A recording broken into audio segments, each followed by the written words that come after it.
good. Yeah, exactly. We're not really checking it before. Yeah. Alrighty, Kim. How we doing?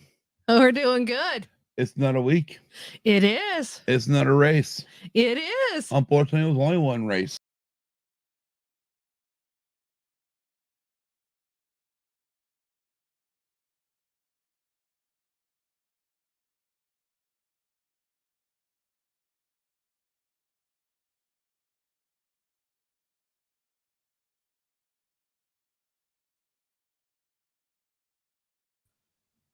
It kicked us out.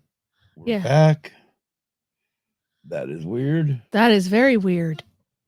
You can't look at that. I didn't turn the TV on. No. I was looking at our. Make sure we had internet. Yeah. Well, hang on a minute. Well, that was weird. I've never had that happen before. No. I had something like that happen like last night too, or last night, not quite like it, but something was happening last night. Let me get on YouTube.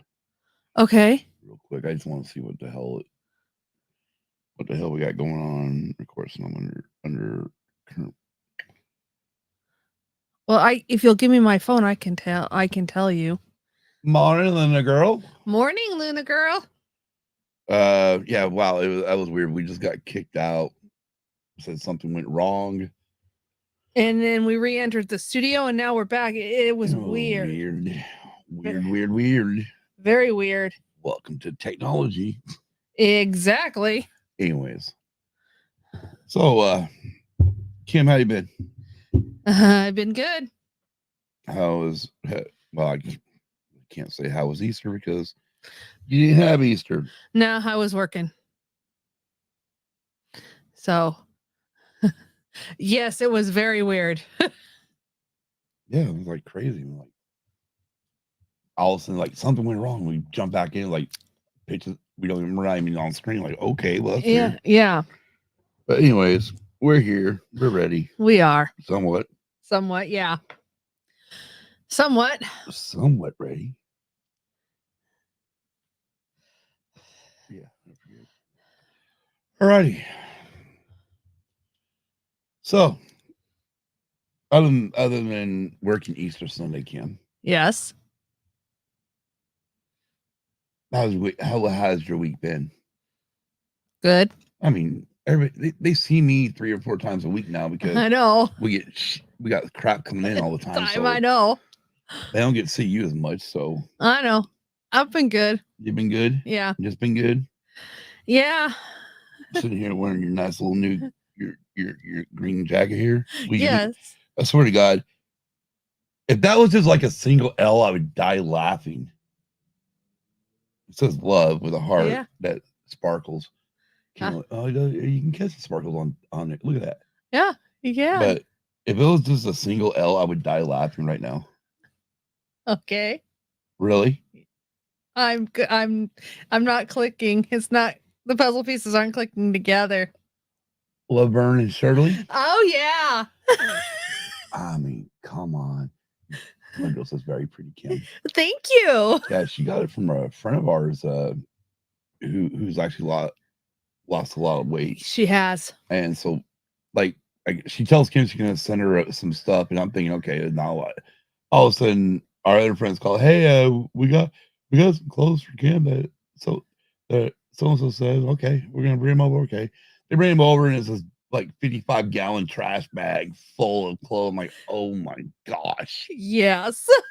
Like, okay, Kim, time to go through the closet and get rid of what you're not wearing. Yeah, because I'm acquiring more clothes. Or as Eminem says, it's time to clean out your closet. Exactly. Morning, Dragon Buddy. DB. Yeah, it's definitely morning for y'all. By the way, I know I said it, so cheers.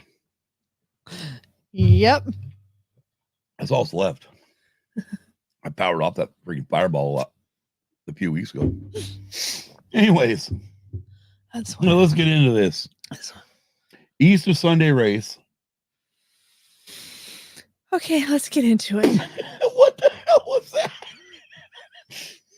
Is that one of those moments where Kim like, I want to go off the handle right now, but I'm gonna be good. Yes, it was. Okay. Easter Sunday night race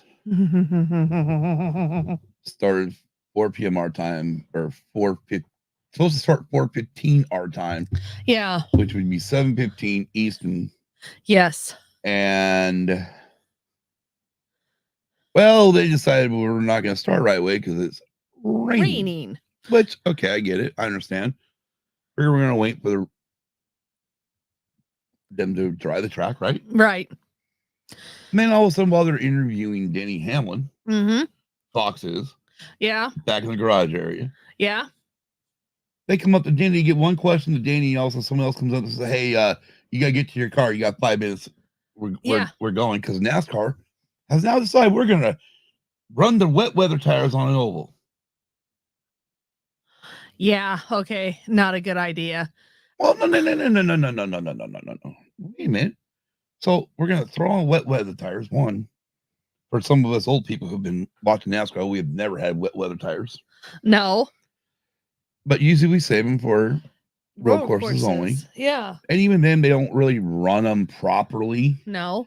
I mean, well, even F1 don't run them properly anymore. F1, they got wet weather tires, but they wait until they get back to intermediates before they let them race. Yeah. So even F1's got kind of chicken shit on the going for wet weather tires and letting them run. But NASCAR's like, no, you guys can everything's gonna put the wet weather tires on. Yeah, instead of giving the drivers 10 minutes, no, it's 5 minutes. Get to your cars and let's get going. Right. Now you're watching this. Obviously, you're supposed to be working. Yes, I am. But in between calls. Yes, in between calls, I was watching. In between lack of calls on an Easter Sunday. Yes. Well, that's another friggin' rant right there. Why the hell her company make why they make them work on an Easter Sunday was a joke. Yeah. Let's get that out of the way now before we go on. Yes. No, we can talk. You can talk about that Sunday. Okay. This Sunday on April 7th. Got it. Yes, we will be back April 7th. Right. So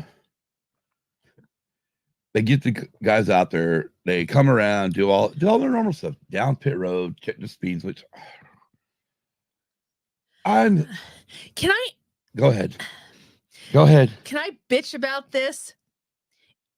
Go ahead, because I wanted to bitch about it because I'm tired of them going down pit road to check their damn speeds. Like, do we not know? I mean, the old school way was we dropped the green flag, they came down pit road first time, under either green flag conditions or under yellow flag conditions. Yeah, exactly. There is a driver's meeting. I think they all know pit road speed. They all know how to read. They need to check it by their. They have little tachometers or whatever race cars have. But okay, I know you're working right now. You know how this shit works? So I'm listening to Car 23, Bubba Wallace's radio, right? And every time Bubba's getting ready to come down pit road, Freddie Kraft, his spotter, like, okay, all right, as soon as he hits the line, all right, 4 red. All right, 4 green. All right, 5, 4. Then Brady Barker, okay, 5, 4, 3, 2, 1. Left. Now turn your wheels right. Stop. Okay, he gets in, so he's angled in to come out, right? Then, okay, go. Gets out to the wall. Freddie takes over. Okay, 4 green, 4 red. All right, blend off. Like, what the hell? Well, still, they don't need to go down pit road to check their speed. I'm sorry. Well, obviously they do, because they got to know where the hell they're. No, because what it is so if they're running. So what NASCAR's doing, literally letting them give them an idea of, oh, well, you were fast in sections 9, 12, and 4 or something. So then you look up, so then, whoever on the pit box got the fucking map going, okay, we need to back it off at this one. And they're not telling Bubba this stuff if they have to back off anymore. They tell Freddie, who then will coincide and tell Bubba, hey, and then usually Freddie won't tell him until he's getting ready to come down pit road. Yeah, it's for a live stop. It's ridiculous. I agree. I mean, these are supposed to be professionals. Exactly. They're supposed to know their shit. They're supposed to know exactly what needs to be done to drive their cars. They're supposed to. So they're not supposed to be treated like drivers that are just fucking beginning. So as we're getting ready to take the green flag, we were informed that there will be a competition caution at lap 30. Now you can roll your eyes all you want about a caution. Unless there is a caution before lap 30, then there will be no competition caution. Okay. Anyways. I just don't want you rolling your eyes at a comp caution. I get a comp caution. It's all about safety. You want to make sure the tires. And again, this is the first time we're really running these rain tires under race conditions because we're getting the green flag. Yeah, I know. They're gonna be hauling off in the turn one, and according to Goodyear, they can't make a rain tire last on an oval or be able to take an oval. And I'm like, well, then how the hell are you selling car tires? Yeah, exactly. I get it. We're not going 100 and something fucking miles an hour, but come on, Goodyear. You ain't got the brains. You ain't got people back at basic and make a damn good tire. Yeah, I know. Anyway, so we get comp caution. The race starts, and oh my gosh, I mean, it's a race. Yeah, it is. And you got comers and goers. I'm like, whoa, wait a minute. I'm on the edge of my seat going, okay, I'm for this race. Yeah. So we get the comp caution. Yes. Now NASCAR comes out and says uncompetitive pit stops due to the fact that pit road is still wet. Oh Lord. So they run an ungodly amount of caution laps, it felt like. So they can run the track drivers and stuff down pit road. So we're still thinking, okay, it can be uncompetitive, and it is uncompetitive. So they come down pit road, take the tires off wherever you went in. So whatever position you went in at, that's where you're going to lead. You could take 8 seconds in a pit stop, and you'll come back out. Let's say you were first place, you come back out in first place. Yeah. Like, okay, this is new. I mean, we might as well just, this is like back to dirt racing. Yeah. Might as well just go throw the dirt back on Bristol. Oh, hell no. Absolutely hell no. All right, man, we got to throw dirt on friggin' Richmond. Absolutely hell no. How about we just rip up the asphalt at Richmond and run dirt? Well, if they want to do that. I'm joking. Oh my gosh, Kim. If all of a sudden Richmond International Raceway came out and said, well, we're gonna rip up the pavement and just run dirt here now, I'd be like, excuse me? Fuck you. Your race is gone, dead to me. Yeah. Your track is dead to me. Yeah. Bye. Yeah. No. Yeah. Anyways, so they put slicks. NASCAR tells me you got to put slicks on at this point. Okay. Yeah. One thing I agree with most of the pundits, including Jeff Gluck and Jordan Bianchi, and I haven't had a chance to listen to Actions Detrimental with Denny Hamlin or DBC yet, mainly because they came out late last night, and I wasn't able to listen to them. But there's really no need for NASCAR to determine when the wet tires come off and the slicks go on. That should be up to the drivers. Each driver. Yeah, just like it is in F1. It's up to the drivers when they want to run on slicks. Is F1? Is it really up to the drivers in F1? I don't know. You don't see. I don't know. I mean, yeah, there'd be times Max being like, "No, I think it's too wet. It's still too wet." Yeah. Or even Lewis. We've heard Lewis in the past said, "No, it's still too wet for inners, or for slicks." Inters, or slicks. Yeah, going from inners to slicks. And even Bubba, I remember when Freddie was talking to Bubba during that before they pitted down on that caution. Bubba's like, "Dude, don't ask me thumbs up, thumbs down if we should be on slicks." Yeah. He's like, "I can't tell." He's like, "There's a minute I look, I think I can see dry line, and then it disappears. I don't know." Yeah. I'm not 100% sure if we are dry. Yeah. But NASCAR must got enough thumbs up that we're dry enough to go slicks. So they make them put on slicks. Yeah. And we're right back to the old Richmond race, Yes, which is we are. about as fun as a fart in church. Yeah. Just saying. I mean, Yeah. so we're running around. I don't remember how long were the stages? You remember? I don't. Stage 1, yeah, of course. Don't have the lap numbers here. All right, hold on. Let me look up J-Ski. Talk to the people, Kim. Yeah, well. I mean, yeah, well, talk to our friends. I don't know what to say. Talk about Evie. I don't care. I don't. Okay. I have no subjects to talk to on my mind. No, you don't want to talk about the race? It was a sleep fest, or I should say a snooze fest. And yeah, then once they put the slicks on, it was a snooze fest. I mean, a definite snooze fest, just like it normally is. And yeah, and then they all of a sudden came down, and oh, by the way, we're going from no competition pit stops to now competition pit stops. Okay, that's getting into end of shit.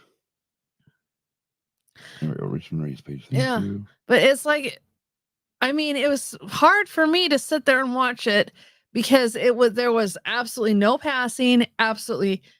It's like, okay, we're just going to have nose to tail, and we're going to be like a snake and snake around the track. We ain't going to be froggy. We ain't going to pass. We're going to snake around the track.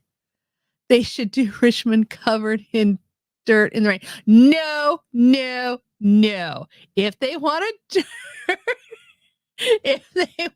dirt track, I'm sure they can find some. There's plenty of dirt tracks in this country. Yeah, we don't need to cover Richmond. We don't need to cover Bristol with dirt. No wonder I can't find out I was on the wrong damn race. So there we go. Toyota orders owner 400 Richmond Raceway.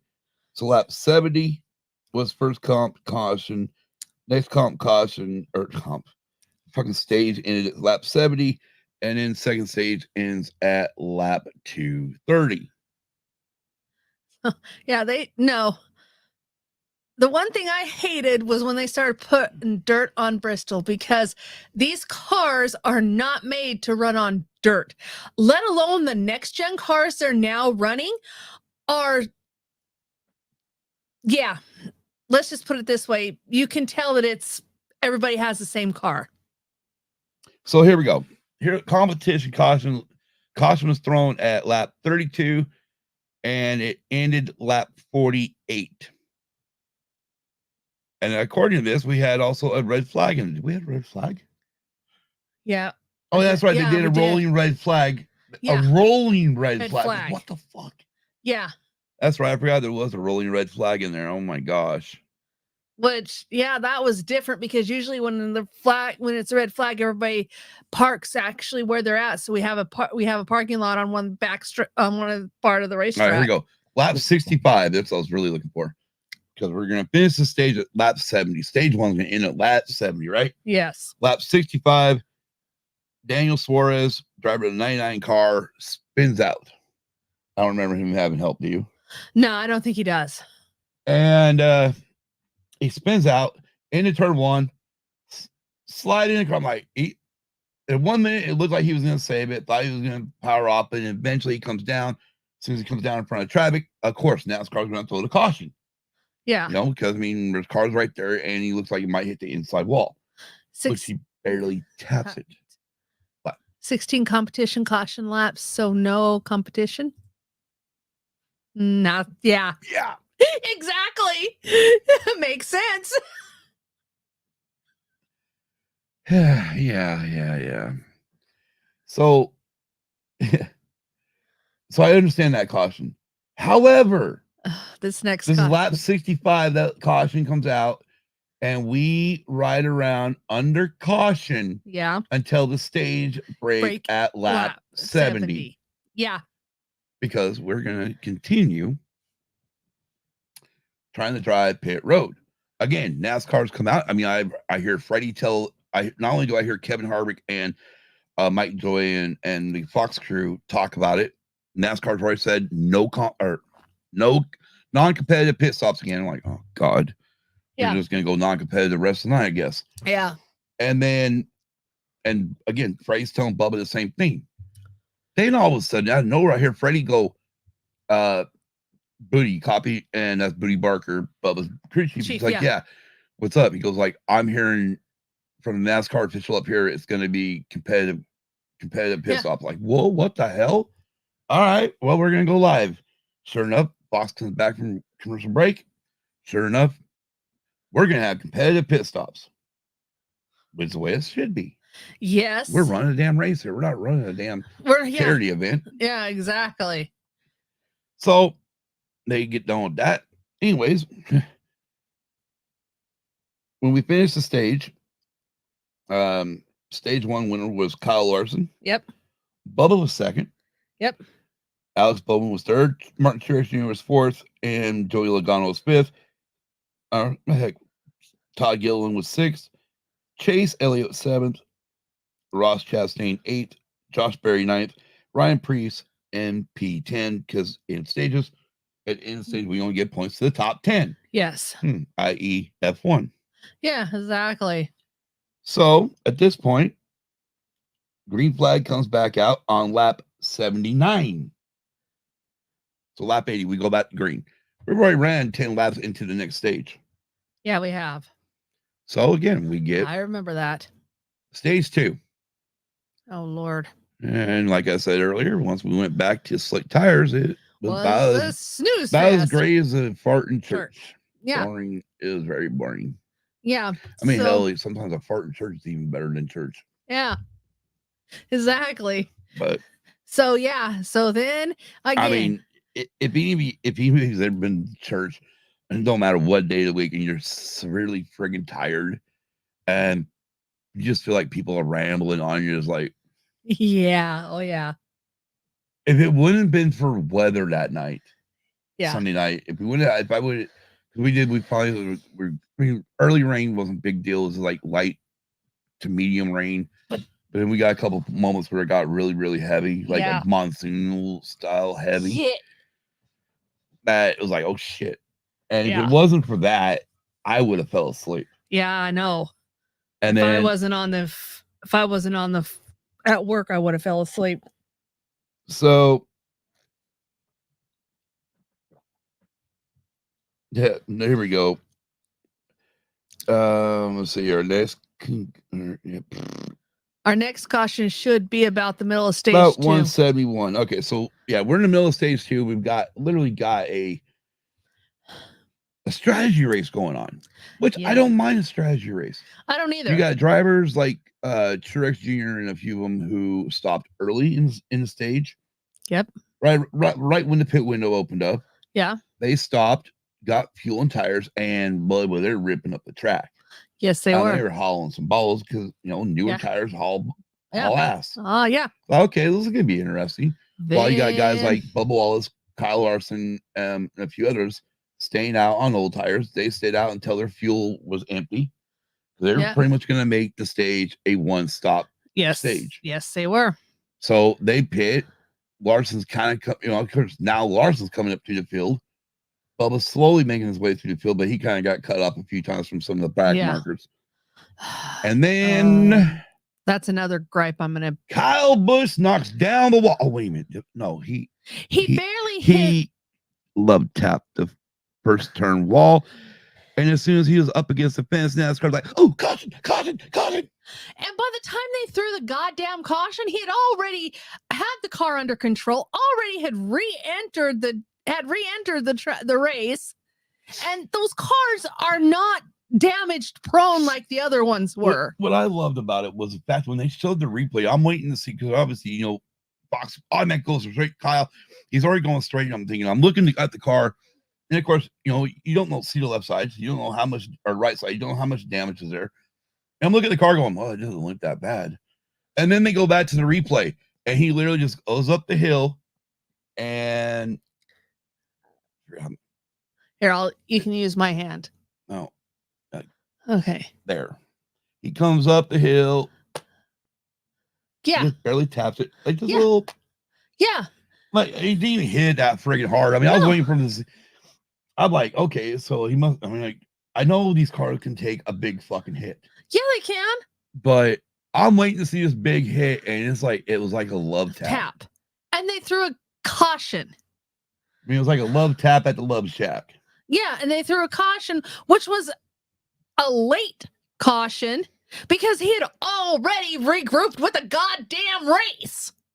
So that was an unnecessary caution. So that just made the race worse. Well, no. Well, I mean, okay. It saved your driver.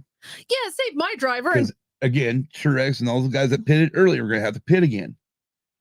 Yes, it did save my driver. But it fucked guys like, not only Kyle, I mean, Larson was back on the lead lap, and Bubba had got back on the lead lap. But, like, Alex Bowman, he was caught a lap down, and that ruined his fucking night. Yeah, it from did. There because he never could get back on the lead lap. No, he couldn't. I mean, there's a lot of guys that were fucked. Well, yeah, literally. That really caught a lap down the rest of the race that didn't wreck. Yeah. Which, like I said, Blaney was another one that got caught a lap down because of that. Yeah, which was to me it was an unnecessary caution. Oh, I agree with an unnecessary caution. I mean, I don't know who the jackass was that said throw the caution, but race director. But it was race director. Oh, okay. So the race director jackass. I guess we need to really preface the show every time we do it. Right? Is by the way, we're just fans. Yeah, I mean, I've been a flagman at a dirt track before. I've been an announcer at a dirt track before. I've not done scoring. Yeah. And obviously back, those days of scoring a whole lot harder than what they do nowadays. Because nowadays it's all caught by little friggin', receivers. Right. They don't have to worry about it. But yeah. I guess we really should really point out blinking. We're like halfway to the show now. We're just now pointing out we're just fans. And this is our fan opinion. Yes, it is. But that's the whole point. Yes, it is. We'll remember to preface that next week. Yeah, right. We're gonna have to. We gotta really preface that in the beginning of the show. Yeah. And we're fans, and this fan is got a lot of bitches about this race. Shit. What? We got freaking tornado warnings popping off. Not for us. Oh, Jesus Christ. I hope not for us. Alexander and Pulaski County in it's from I follow this thing on X called Severe Studios. Alexander and Pulaski County in Illinois, and also Mississippi and Scott County in Missouri. Oh, wow. 5 a.m. It's just warning, so hopefully nothing out there. Yeah. Anyways, it was a late, unnecessary caution at that point, right? Which then more caution laps. Well, no, they didn't really. Did they really run? They didn't run the extra cautions at this point, did they? I don't know how many. No. Because this caution came out lap 171 and ended at lap 177. Again, more caution laps. It may have been less than what it was before, but again, more caution laps. So then we get into stage 2, which Truex wins that one. Which, yes, Martin Truex wins that one. Obviously, by now he's got it. The 4 car, Kevin Harvick's old car, but driven now by youngster Josh Berry. Was second. Joey Logano was third. Kyle Larson was fourth. So, I mean, Larson did rebound. Yes, I mean, I'm not going to sit here and act like it hurt Larson. That caution hurt Larson. It didn't hurt Larson at all. No, he rebounded. He had a fast fucking car, though. Yes, he did. I mean, but then again, it's like it's normal with this new car. If you're out in the lead, nobody's really going to pass you. No, unless they get you on the restart. Yeah, and the thing is if you are behind cars, then the dirty air, as they call it, just doesn't work. I just realized something. What? You remember the old term we used to have with NASCAR? Hold on, let me finish the stage 2 inning real quick. 5th place, Denny Hamlin. 6th, Christopher Bell. 7th, Kyle Busch. 8th, Bubba Wallace. Bubba rebounded really good too. Yes, he did. 9th, William Byron, and 10th, Tyler Reddick. Yes. I just realized something with this new car that we have not seen. What? What was the old term? Cautions breed cautions. Yeah. This new car doesn't do that. No. like we get a restart and it's like, okay, there they go. Yeah. And within 1 to 2 laps, they're single file. Yeah. Yeah. And it comes a snooze fest. Yeah, I did. Yeah, you're right. It's been like that since they changed to this new car. So again, we got NASCAR throwing we had NASCAR throwing a decent caution. Yes. For spinning. And then we had NASCAR going, oh, this race is boring. Let me throw a caution here. Yeah. For no reason. Yeah, exactly. So again, we got our snooze fest going on. Yes, we do. Until I don't even remember. I mean, everybody started pitting and whatnot, and then right towards the end of this race, on lap 400, we get the 5. Kyle Larson spinning down the front straightaway. Yes. So what happened was Kyle lost the car coming off of 4, got just a little loose. And as he got loose, he got out of the gas, and Bubba was right there behind him. Yeah. And I mean, Bubba had nowhere to go. No, he didn't. I mean, because you can even tell it was like a half second. I didn't even hear Freddie like right. Yeah. I mean, even Freddie's like shocked at how quick it happened. Yeah. And I mean, the cool part was that at the end of the race, after the race was over, I saw a video online where Bubba walked over, apologized to Larson, and says, "You owe me one."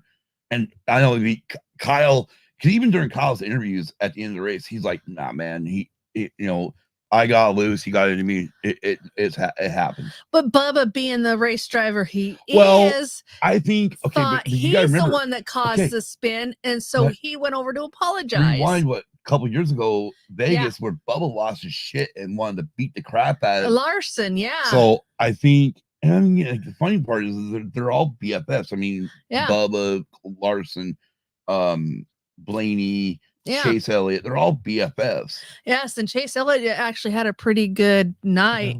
Had a pretty good race. So anyway, so the caution comes out.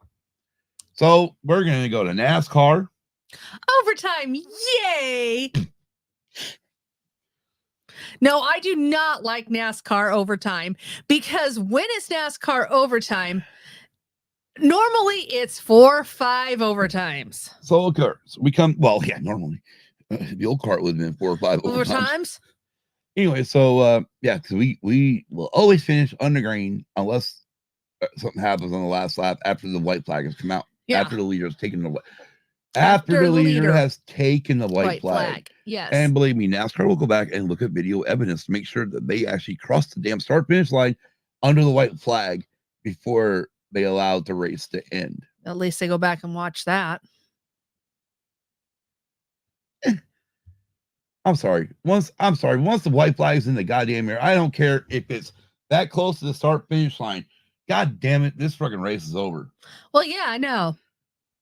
But I'll tell you why I made that comment later. Okay. Well, go ahead. Just make a comment now. Because I don't like the way the race ended. I hate the way the race ended. What, you mean this one? Yeah. Okay, well, we're getting to the reason why this one ain't happening under caution, though. No. But my comment was stemmed from that. All right. Well, let's first of all talk about pit stops. Oh, these guys have been running forever, so it's time for pit stops. Everybody comes down pit road. And I'll tell you one thing. Bravo to the number 5 Hendrick team. Holy shit, did they knock out a pit stop? Yes, they did. They got Kyle the lead over Martin Truex Jr. Unfortunately, Bubba Wallace, no, not a 5 car, 11 car. Yeah, Hamlin, my bad. But Kyle Larson saved it really. He only lost like 2 spots on that spin. That's just how far the cars were spread out too. He lost a spot to Bubba, maybe one more, and then got it going. And then actually rebounded really well because they had a good pit stop. But Bubba's team, unfortunately, had a hang up on the left rear of the car, which, again, we're on our single lug nut program. And so they had to stop them to tighten the lug nut up the rest of the way. Yeah. And that's the thing is with these cars, with the single lug nut, you have to actually reject the car back up and keep tightening it to make it go tight. Otherwise, they won't go tight. And eventually you're going to have the little pick to find time to leave me loose wheel. Yeah, because the little fingers, as I call them, have to grip that nut, that lug One nut. big ass lug nut that just didn't want to hold on. Yeah. They got little I had yellow to change lyrics. fingers. It used to be poor little lug nuts, Yeah. but Yeah. we don't have poor little Doug nuts Like anymore. they We got were one big one because they look. think they're F1, which is funny because you know what we don't see the lug nut problems No, in F1. no, we don't see near the lug nut Not problems like in we do in F1. NASCAR. Yeah.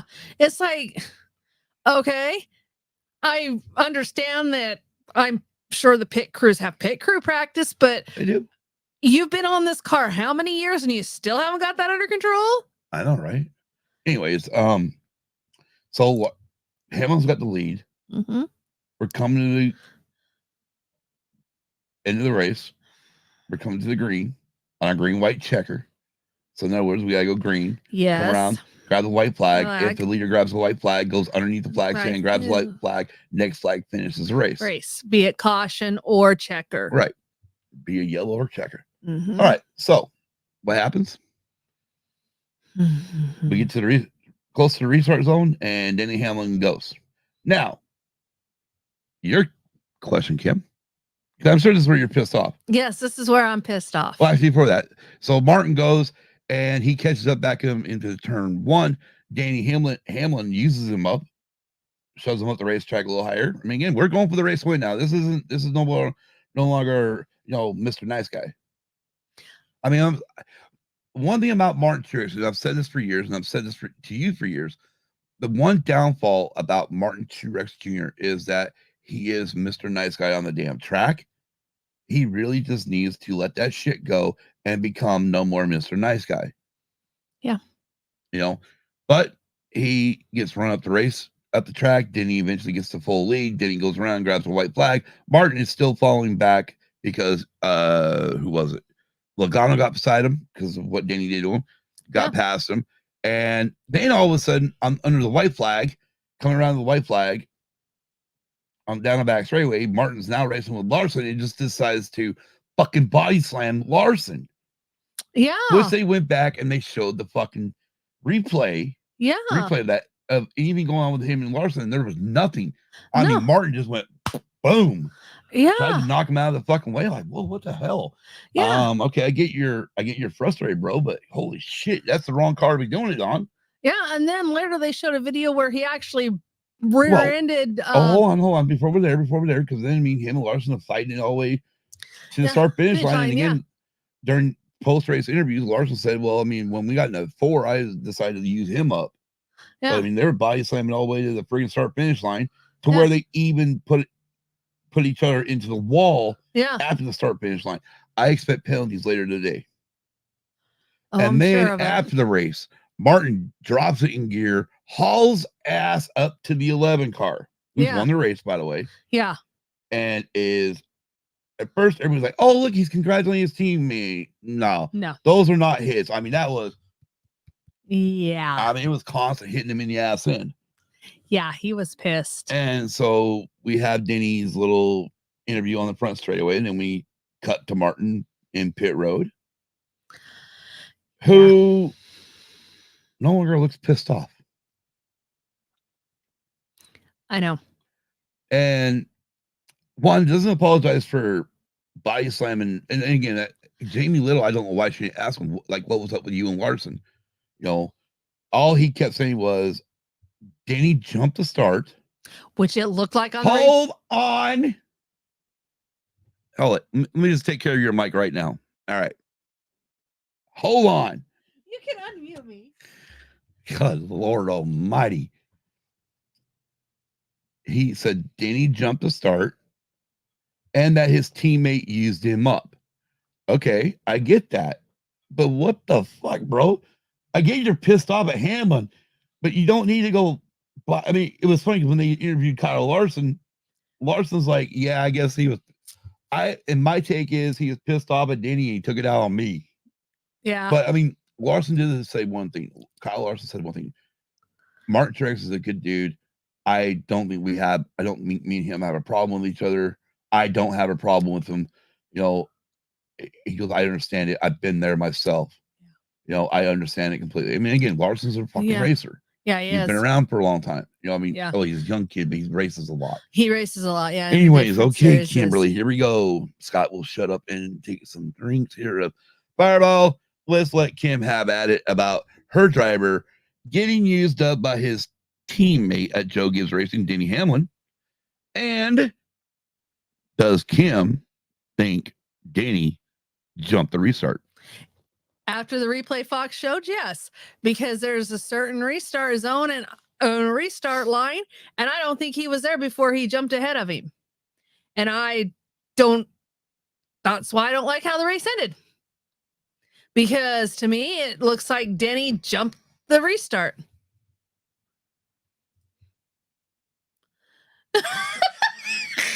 She can't reach it.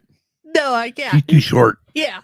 But I think it's bullshit because NASCAR goes back and checks everything else, and they only just glazed over this and said, oh no, Denny did not jump the start. Well, did they glaze over it? I mean, they did come out and say. My opinion, they did. You're right. I watched the same damn replay, and even in my opinion, Denny Hamlin jumped the fucking start. He went before anyone else went. Yeah. I mean, good God. But according to NASCAR, he didn't jump the start. Well, they went back, looked at the replay. over it. They went back, looked at, according to them, they went back and looked at everything, including S&T data, and he did not jump it. I have to disagree with NASCAR at that point, because all they did was just did like they did a donut. They just glazed over it. But yet everything else, they sit there and scrutinize every little other thing that goes on with the race. But for some reason, oh, well, let's just glaze over this and say, no, Denny did not jump the start. So he's the official winner unless something in inspection comes through that he broke a rule. But yet the rest of the time, they sit there and scrutinize it like a microscope. They didn't scrutinize this. All right. Well, let's go ahead and get your top 10 from the race. Finishing in 10th place was Tyler Reddick. Then 9th was Chris Buescher. 8th place was Brad Keselowski. Nice rebound. Nice run for RFK Racing. 8th and 9th. That's nice. Dragon Bay says they sure didn't look at what we all looked at. Yeah, exactly. Yeah, NASCAR is a penis, yes. Here we go. Here comes the penis stuff. Love me donkey time.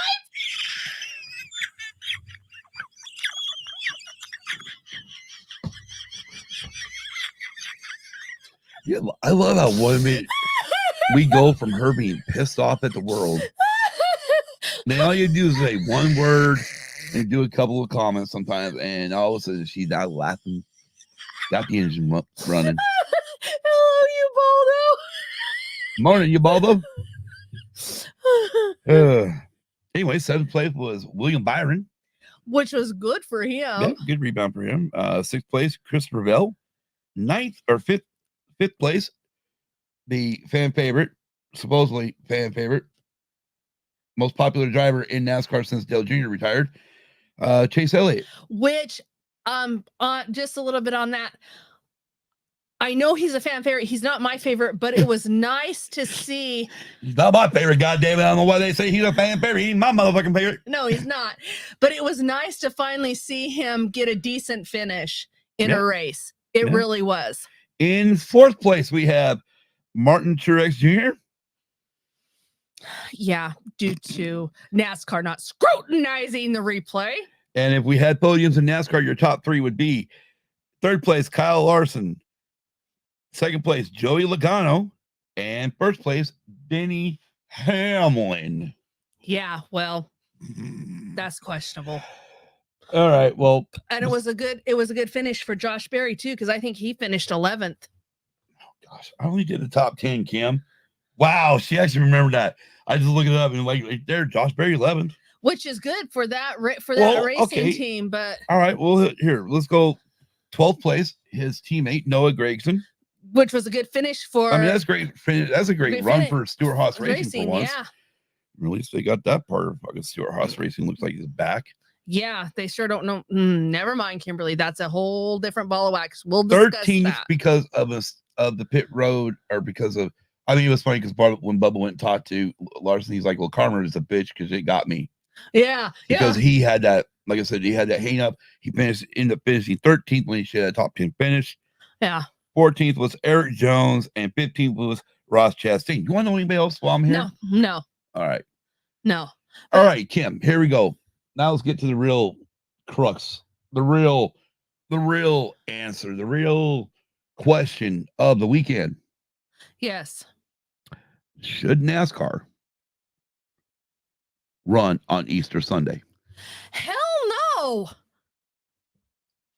We did not ever run on Easter Sunday until they decided to change the stupid rules and regulations in the car. Well, pretty much once they put dirt on Bristol, we started running Easter Sunday. And you know the thing is even that first Bristol race, while it was a good turnout, it wasn't a Bristol turnout. No, it wasn't.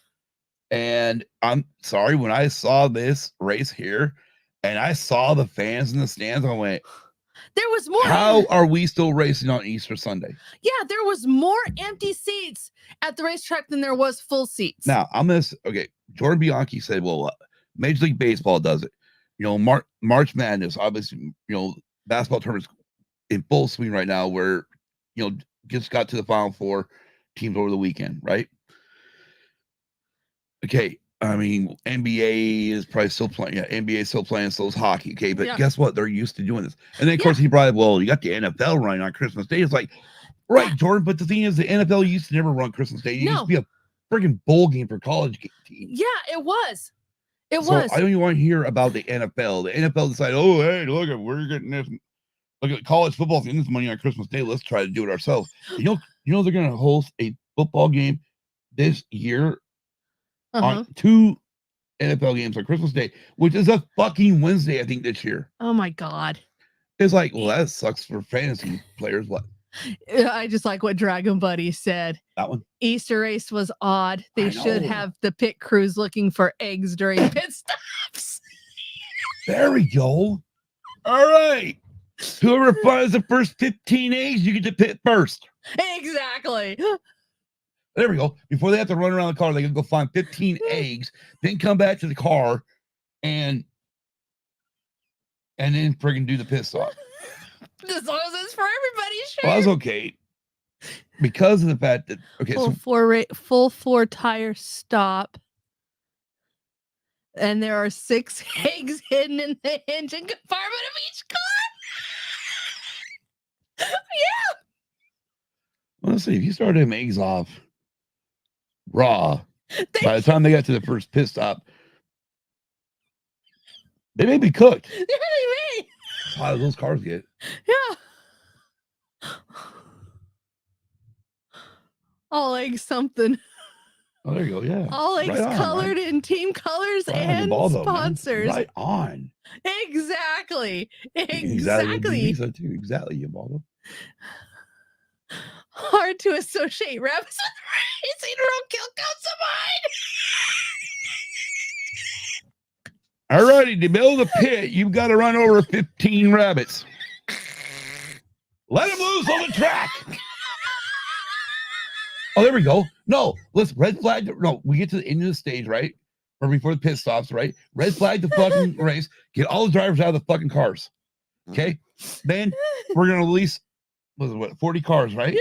We're going to release 80 fucking rabbits. You got to collect 2. Drivers got to come back holding fucking rabbits. Then you can get back in your car, and then you'll be the first one in the pit. And then your pick crew's got to do shit. Exactly.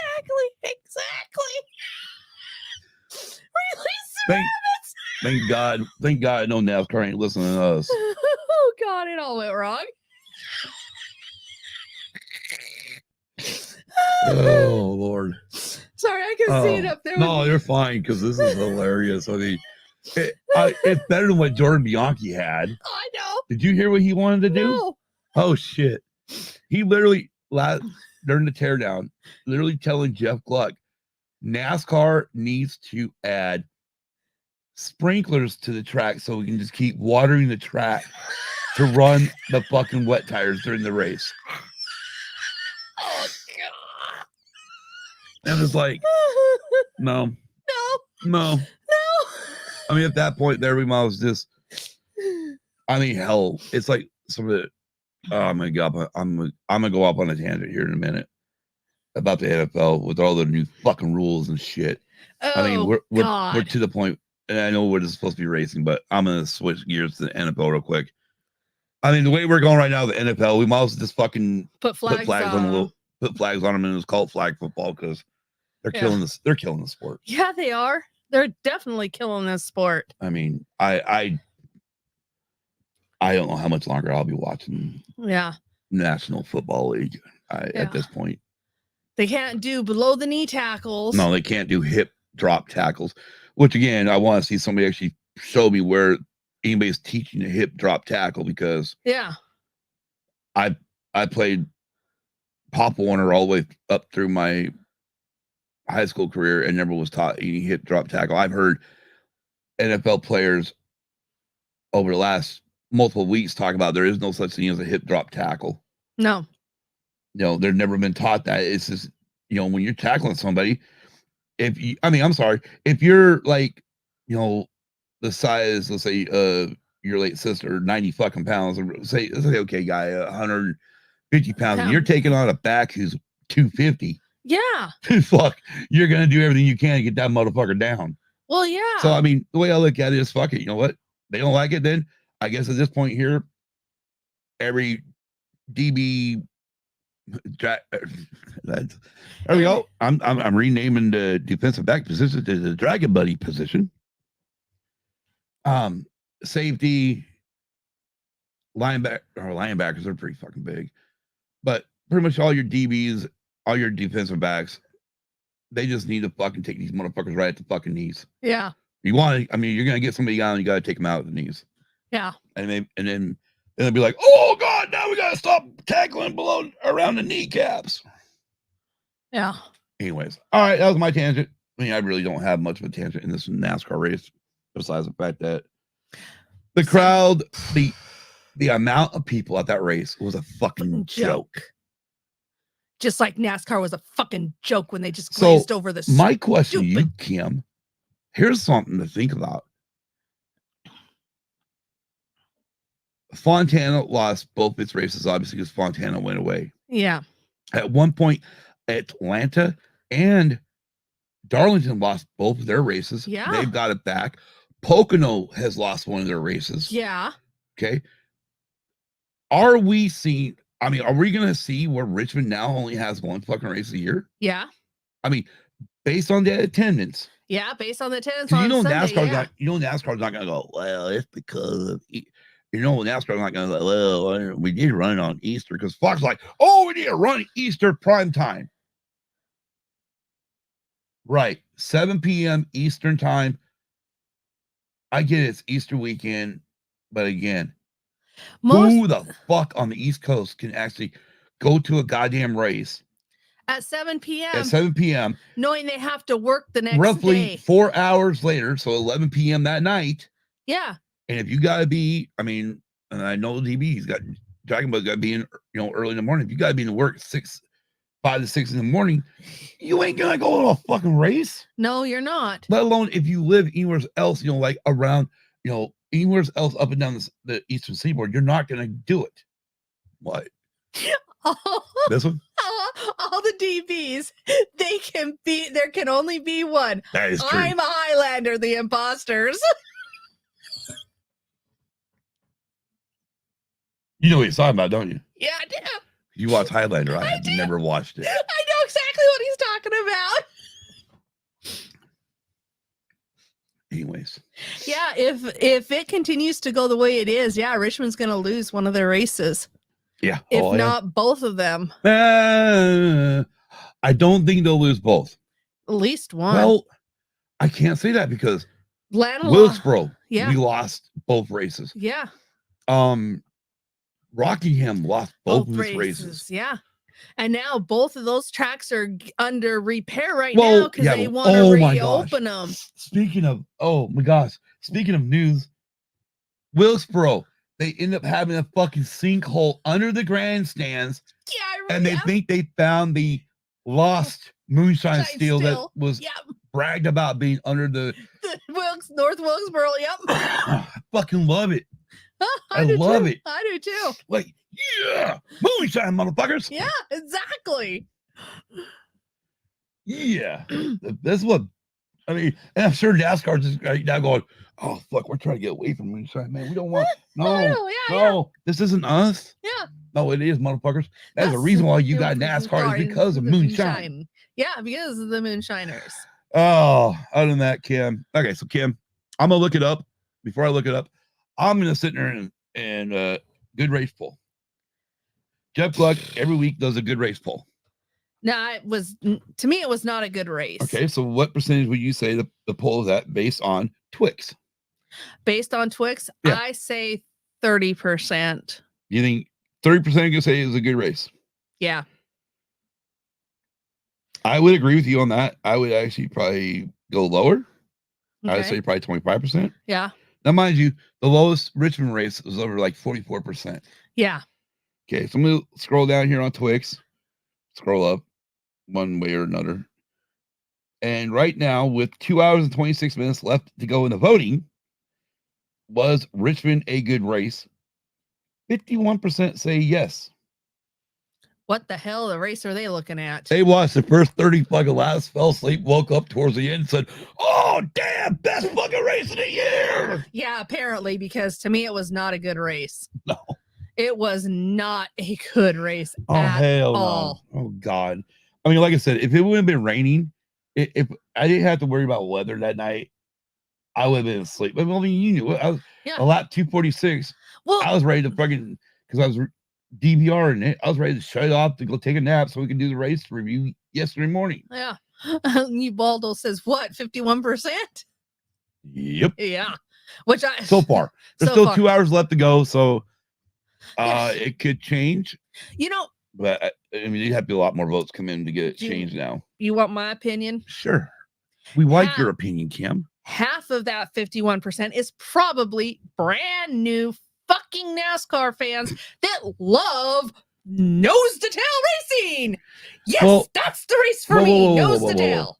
First of all, so you're talking about the new NASCAR, I think, Full Throttle, whatever the hell it's called. I don't know. Something on Netflix. Yeah. Where they only worry about the playoffs. It's not like Drive to Survive, where Drive to Survive is the whole fucking season. Well, I know, but I'm still saying due to that. Do you think it's new? I don't think it's new fans. No, because you know why I don't think it's new fans? Why? Because new fans, think about it. New fans were around for Daytona and they were around for Atlanta. That's true. And this has got to be a boring fucking race to the new fans. Yeah, that's true. The 51% are not, and they're definitely not Denny Hamlin fan. I mean, a few of them might be Denny Hamlin fans, but yeah. But a lot of them are just going to be like, Richmond is Richmond. We can't lose 2 races. Yeah. And that's why they're voting yes. Yeah. Family and friends are voting. Yeah, I agree. Oh, yeah.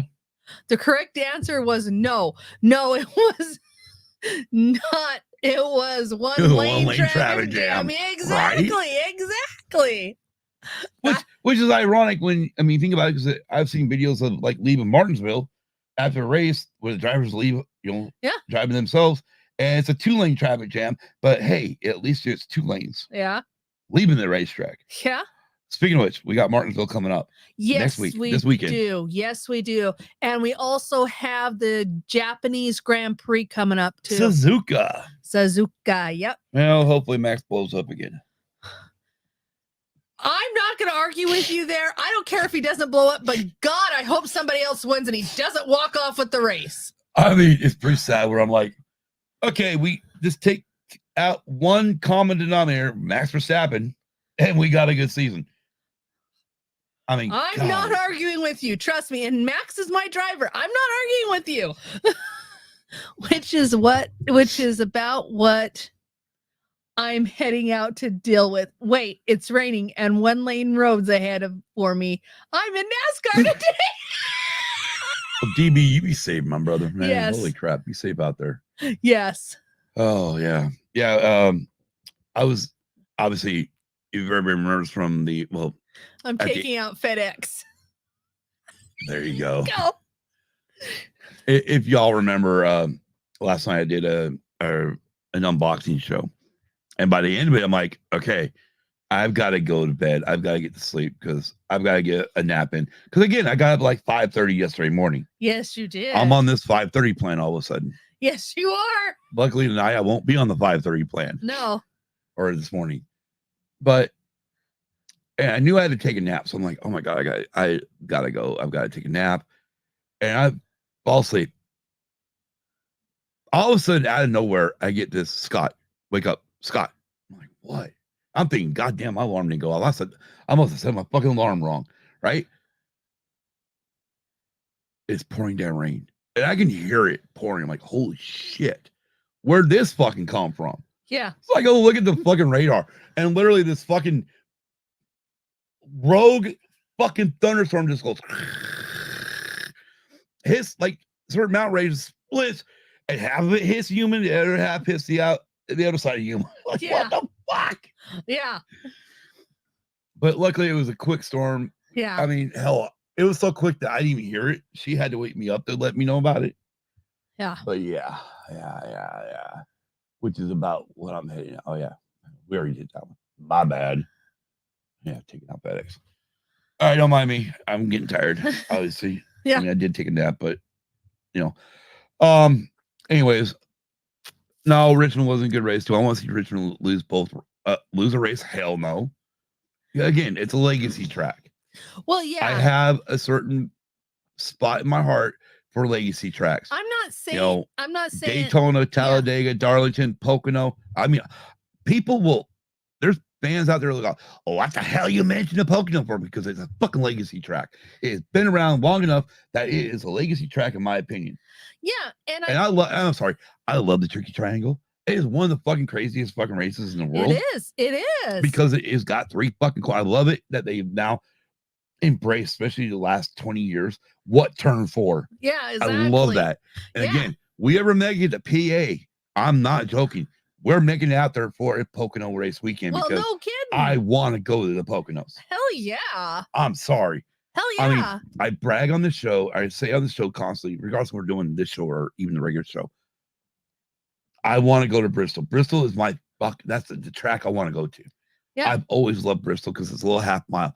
But if I had to pick a big ass fucking racetrack to go to, it's the Pocono. Yeah. It's Pocono. It's always been Pocono because it's odd. Yeah. It's weird. It's different. Yeah. And I love it for that feature alone. Yeah.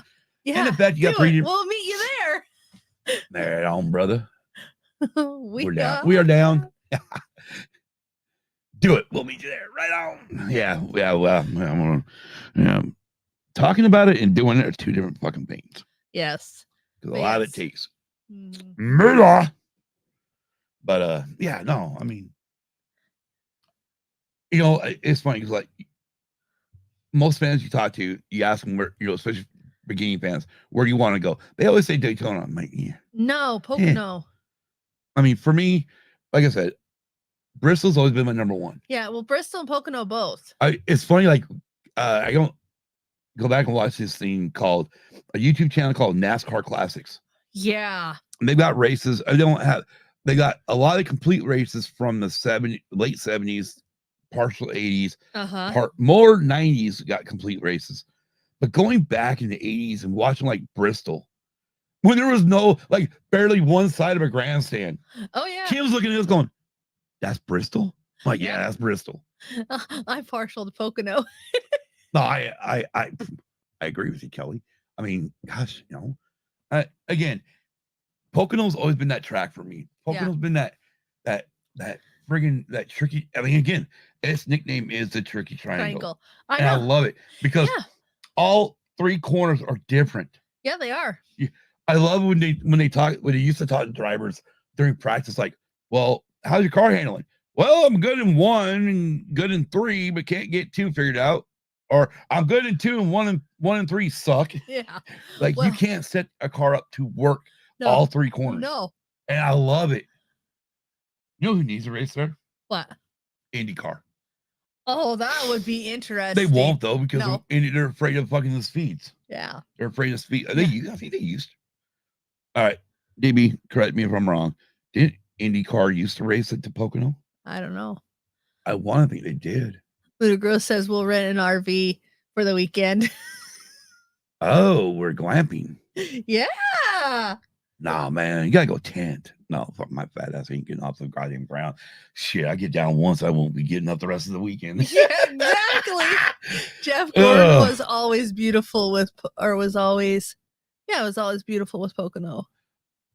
Jeff fucking, I mean, he won a lot of races at Pocono. Yeah, he did. And again, you know, I'm one of those weird fans. I'm a weird fan, right? A lot of like Dale Earnhardt Sr. fans. Because again, okay, so I'm a Earnhardt fan. My dad's giving me shit. Oh, he's a fucking cheater. All he does is wreck people to win. Like, yeah, okay, which bitch. You know, I got no issue with him wrecking people to win. But when time went on, I found out Jeff Gordon was born in the same year I was in 71.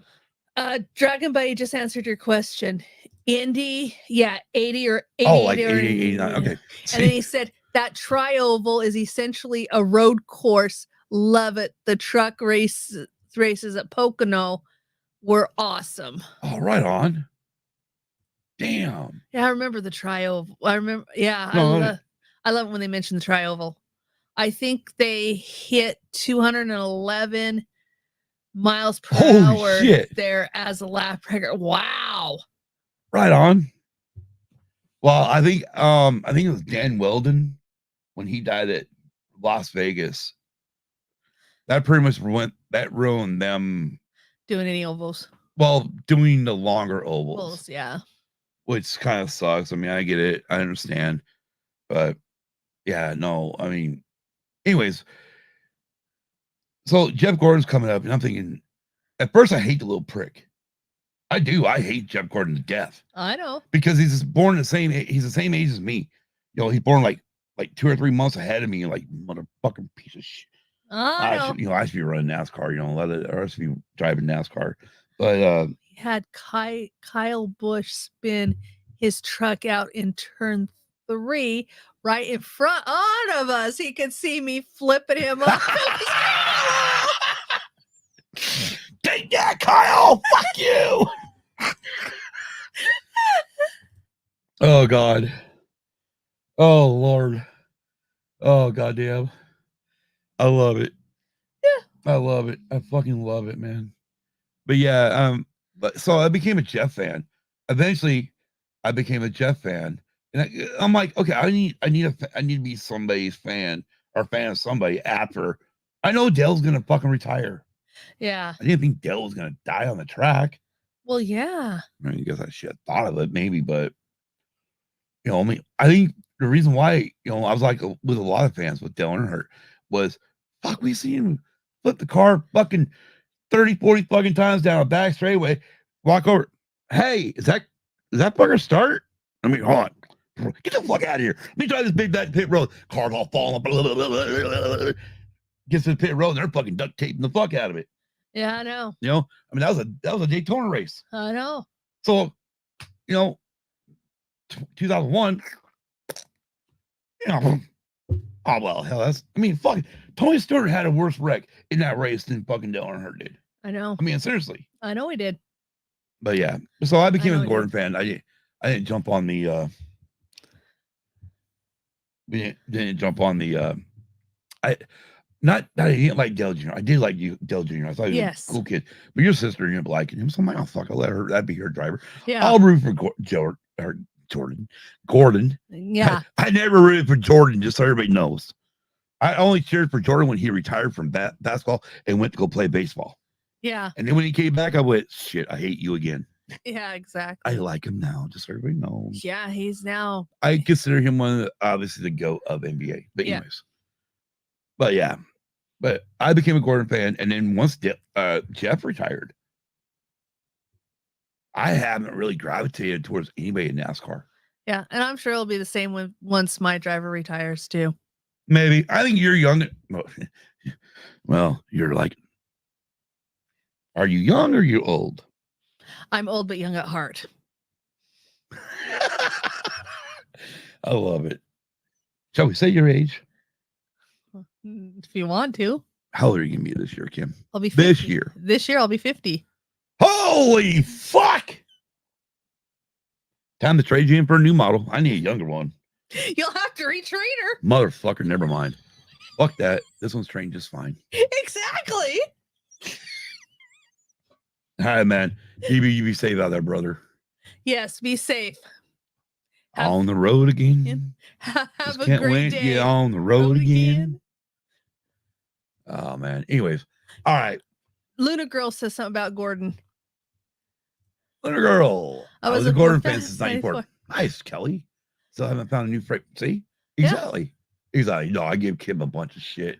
I expect Kim is not age, it's the mileage. That's for damn sure, you boggle. No, I agree.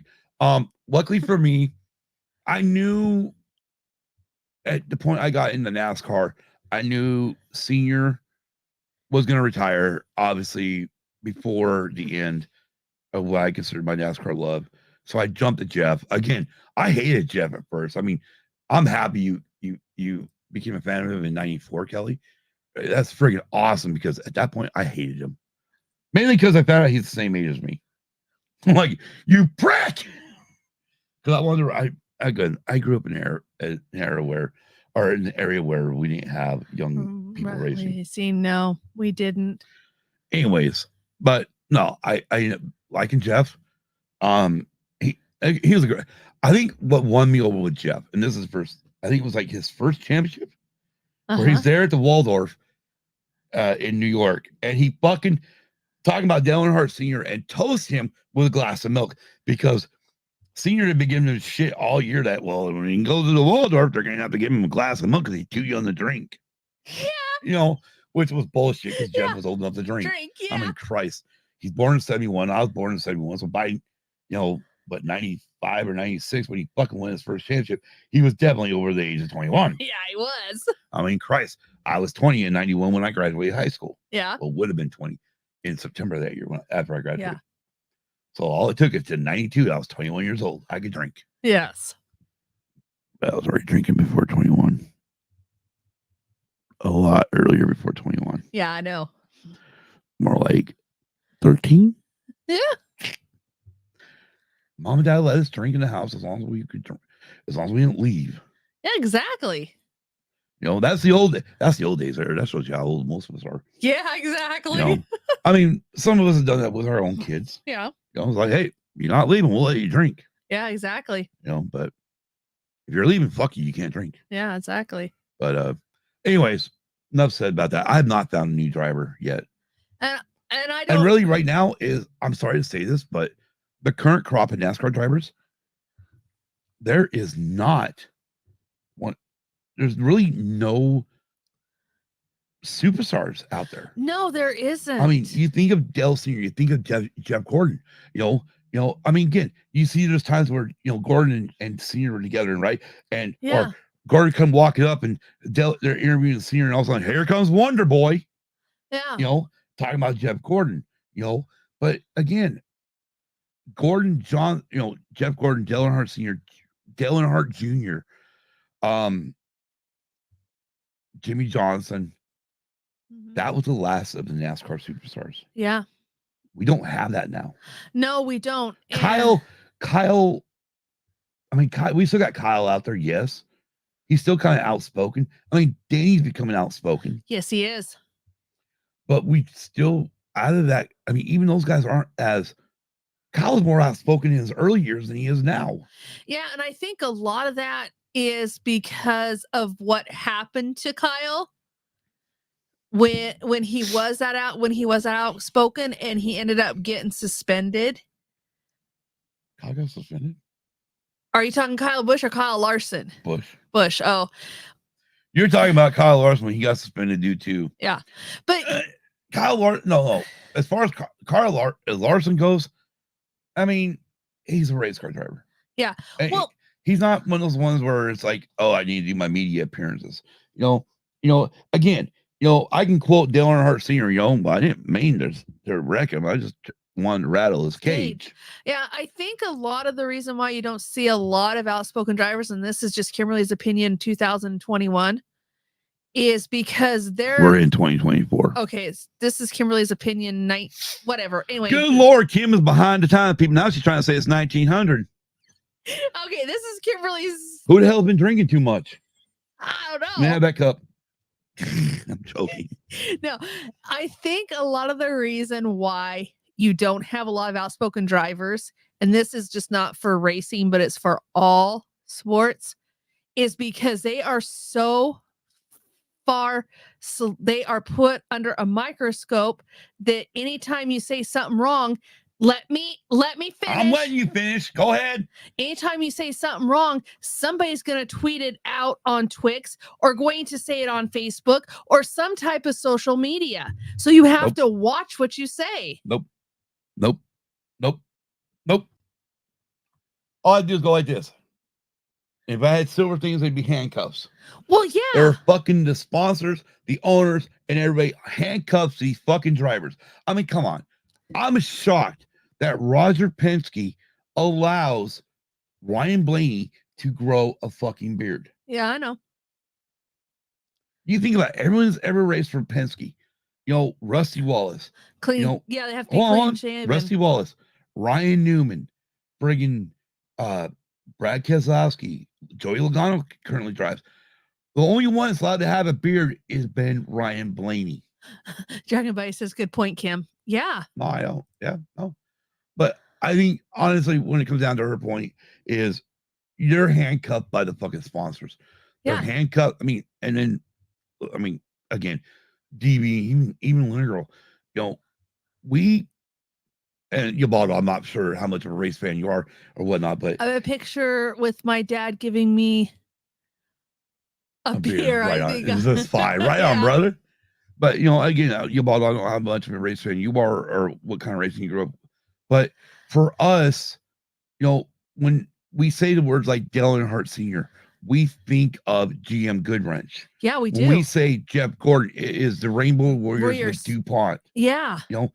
You don't have that today. You don't have one sponsorship that is going to stay the whole season. They're breaking these sponsorships up so much that half the time you don't know who the fuck is who. There's days where Kim's like, is that Martin or is that because Martin has 3. Austin Dillon and Martin Truex, you both have Bass Pro Shops. Yeah. Martin has 3 different sponsors that he runs. One of them is his. Well, Logano is like 6 years old. But I'll tell you one thing, DB. When it comes down to like all the drivers right now, the current drivers, the one that has a mouth on him happens to be Logano. Yeah. I know Danny. Danny got that whole. I beat your favorite driver last year to try to get fans to boo him. Like, oh God, shut up. Yes, if you grow up. Anyway, getting back to sponsors, I know I agree with that. Yeah, I do too. I know my sponsor has 3. He has the auto insurance. He's got risers. Right. And yes, he's got Bros. Okay, Kim. Bass Pro Shops. Right. But Kim, that's what I'm talking about. Me and DB, we went and bought Dale Earnhardt Sr. merchandise back in the day. It was GM Goodwrench. I know, but you're seeing how the sponsors are broken up. I know. If even when I bought Jeff Gordon's shit, I'm sure the same thing with One Girl. It was DuPont. It always had the DuPont on it. Yeah, we've always. It wasn't like, nowadays, like you just said, how many different ones that he's got for sure? He's 3 for sure. Right. And each sponsor. It's not right. No. Sponsors we need sponsors coming on board for the full fucking season again. Yeah. There was a thing, a thing that used to be with the auto manufacturers. Win on Sunday, sell on Monday. Yeah. Okay. For the longest time, I didn't know what the fuck DuPont was. But goddamn it, I knew it was Jeff Gordon's sponsor. Yeah. You know what I mean? Yeah. GM Goodwrench, yeah. How many sponsors, how many fans out there that were Darrell Walter fans that only bought Tide? They didn't buy Cheer. They didn't buy All. Yeah. They only bought Tide. I agree. The sponsoring is crazy. I can't keep track of them. Exactly, man. Yeah. I mean, every But week, every yeah. race, they like, oh well. I mean, like we almost need like. Luckily, there's a website called jski.com. He does a pretty good job. Now, mind you, this was an early 2000s website. Yeah. He went away for a few years, and then he finally realized, oh shit, people need me back. Yeah. And he came back, and he come back stronger than ever. But he literally tries to give you week in, week out what, who's driving what car, what sponsor that week. It's fucking annoying. Well, yeah, and yeah. I mean, I'll give F1 that much credit. At least, At least when I look at the fucking Ferrari, I know it's a goddamn Ferrari. Yeah. It's fucking red. Yeah. If I look at a fucking Red Bull, I know damn well it's a Red Bull. Yeah. Well, and then also or Merc. Yeah. Also, too, if you look back on it, the last sponsor. Chase. Huh? Being a smart ass, I'm chasing, but really I'm not, because usually, like, once you suck it down a shot, and then you heard me drink something else, that's chasing. Yeah. If you look at it, you can correct me if I'm wrong, because I could be wrong. But if you look at history of the drivers now, I believe the last constant sponsor was Jimmy Johnson's Lowe's. Yeah. They were with him for Lowe's. I mean, because even now, even FedEx isn't running Denny Hamlin all the time. No, and Ally is the other one that's but they don't even run Ally all the time. You're right. I mean, honestly, Napa and Ally probably run more consistent sponsorship right now than anyone else. Well, yeah, and that's both obviously Napa with Chase, Elliott, and then Ally with Alex Bowman, the 48 car. Yeah. But if you look at the last sponsor that ran for the full year was Jimmy Johnson's Lowe's. Right. And then after that, you got Lowe's, Jimmy, you got Mountain Dew ran a long time with Junior. Yeah. But yeah, I mean, I don't know when the model changed. I mean, it's like all of a sudden, 1 minute we were fucking season-long sponsorships, and also like, oh no, now we're like every other fucking week. Like, what the fuck? Well, I remember for the longest time, the only sponsorship for my driver was just Bass Pro Shops, and then all of a sudden, oh, by the way, I've got auto insurance as a sponsor now, and now I've got Risers as a sponsor. Well, that's after he became with Joe Gibbs. Yeah, when he was with Barney over there in the 17, it was straight up Bass Pro Shops. Yeah, which then, did you listen? You listen to partial of that episode with Dale Earnhardt Jr. download. Yeah, I've had too much to drink, obviously. Not really. Never can have too much to drink. I have Jeff Gordon diecast from Star Wars Episode 1. Wow. Right on, you ball though. Right on. Nice. I remember that fucking car. I do remember that car. But anyways, yeah, so what the fuck was I saying? You're saying something about Junior's podcast. Sorry. Your ball talking about fucking episode 1 and just made me sidetrack. Like, oh, let's talk Star Wars. Yeah. Anyways, he had on the Bass Pro Shops guy. Yeah. One like the big head honcho dude. Mm-hmm. The guy who helped create Bass Pro Shops. Yeah. And they were talking about how, not only Bass Pro Shops been with the Earnhardt family for years, but the fact that Bass Pro Shop actually was one of Martin's major fucking sponsors from the Busch Series. NASCAR Busch Series. Not Xfinity, motherfuckers. Busch. When it was called the Busch Series. I remember when it was called the Busch Series. And the fact that they went with him into Cup. Yeah. And that's been a long, again, Martin Truex Jr. is Dale Earnhardt. I'll say it this way. On track, he's not Dale Earnhardt. But off the track, he is Dale Earnhardt. Martin likes to hunt. He likes to fish. Oh, he does represent the blue collar man. Yeah. And again, that's one thing I will give one current driver, one young driver. Can you guess who I'm thinking of? Well, look at Lugos. And dude. While you're thinking of that, Cam, Yabaldo says, when I worked for Lowe's, Jimmy used to stop by stores to meet and greet. Fucking awesome. Damn. That is friggin' cool, dude. Yeah, that is. Even though I did hate him for 5 straight years. Okay, at the end, I started hating him. So Anyways, you remember the question I asked? Because I don't. Yeah, you asked me. Right, LG. You asked me what current young driver Right. represents the blue collar man. You ready for some hints? Well, Martinsville, we call it the hell fucking melon. Ross Chastain. Yeah. Because he came from. He was like a blue collar worker because he comes from a watermelon farm. Watermelon farmer. Yeah. He again, he somewhat there for a bit. He was remind me of senior until Rick Hendrick got involved and said, "Well, you need to quit wrecking my cars." I'm like, "Fuck, Rick, shut up." Yeah, and then they cuffed his hands so he doesn't race like he used to. God, right? Anyway, that's cool, Yabaldo. I mean, seriously, that's awesome. That is fucking badass. But that's the other thing too. That's another thing that's gone. You don't hear of these drivers going out. I mean, guys that were sponsored by Hardee's back in the day would go to the Hardee's. I mean, yeah. Martin Truex goes to Bass Pro Shops. Okay, there you go. Right. But he's like the only, you don't hear Chase Elliott going to a fucking Napa store. No, you don't. You don't. The only one I've ever heard of going to their sponsor shop is fucking Martin. Right. And the thing is this, and God, he probably gets X amount of shit for free because of sponsorship, but I guarantee he also spends a shitload of money there. Yeah. And God damn it, if I was in the town where he was going to make a next appearance, I don't care if it is sports stuff, I'd be there just to say hello. She'd be there to drop to her. No, never mind. Just to say hello and see if I can get his autograph. Sure. Along with thousands of other people that come in there. We can have signed. I'll figure it out. She'll figure it out. No.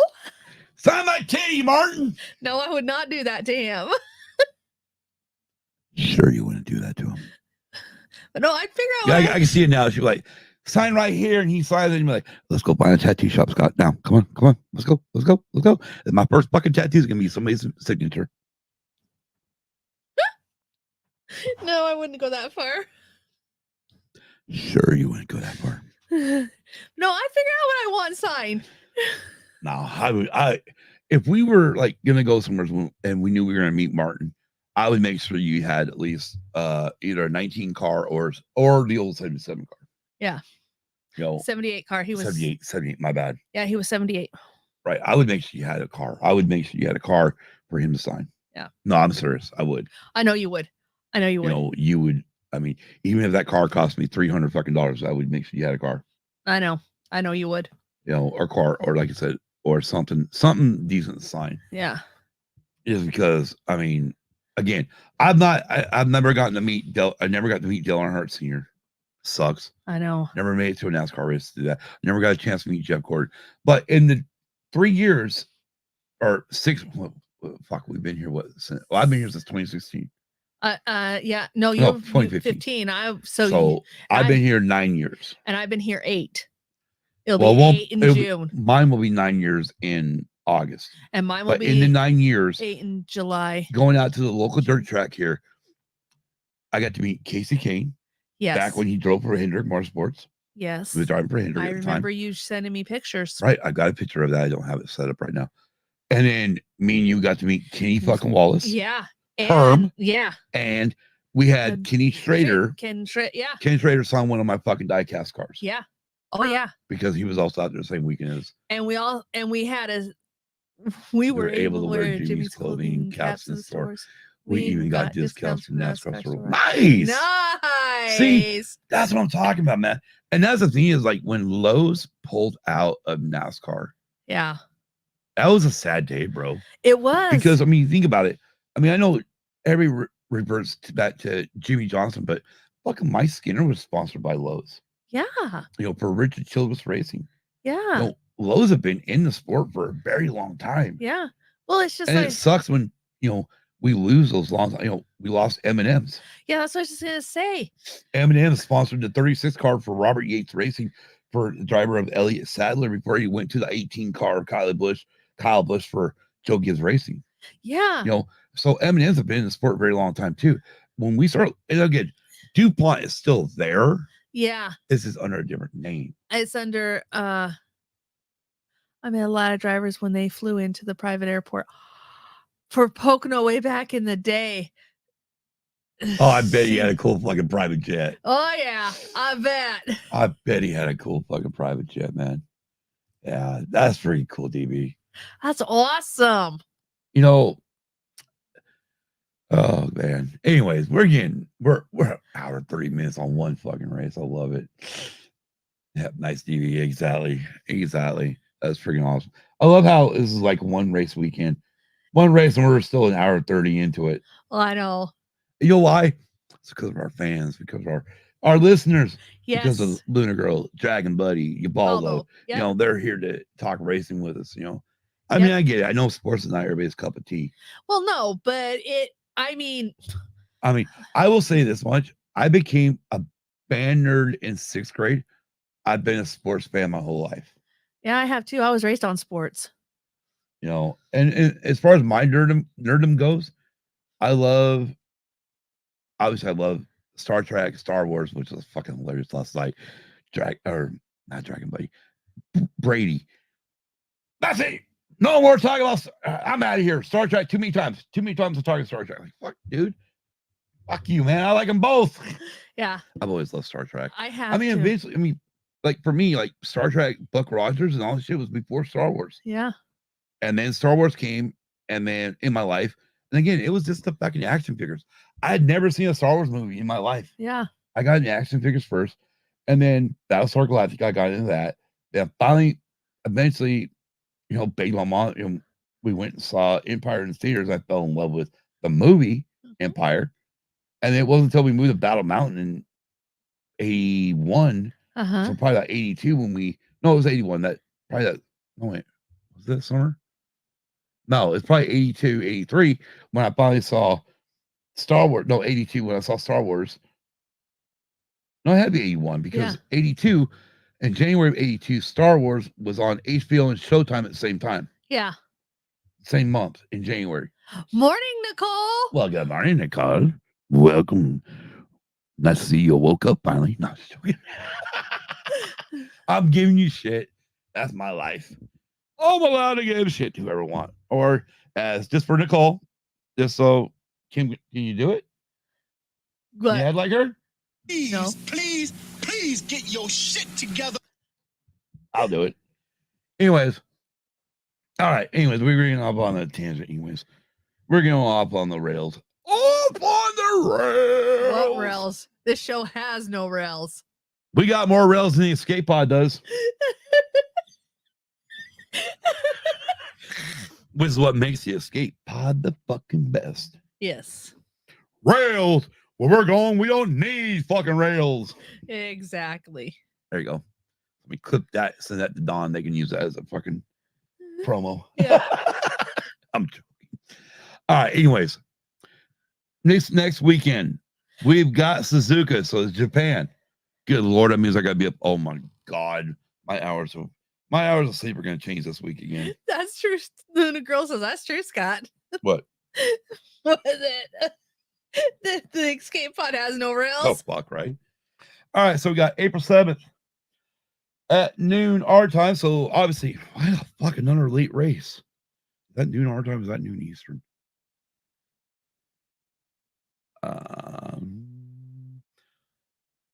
Anyway, what is supposed to be on at noon? Noon on April 7th will be the Martinsville race. Oh my Another short track God. race, another short track. According to Jordan Bianchi, we allows us to just turn the sprinklers on now. I don't agree with that personally.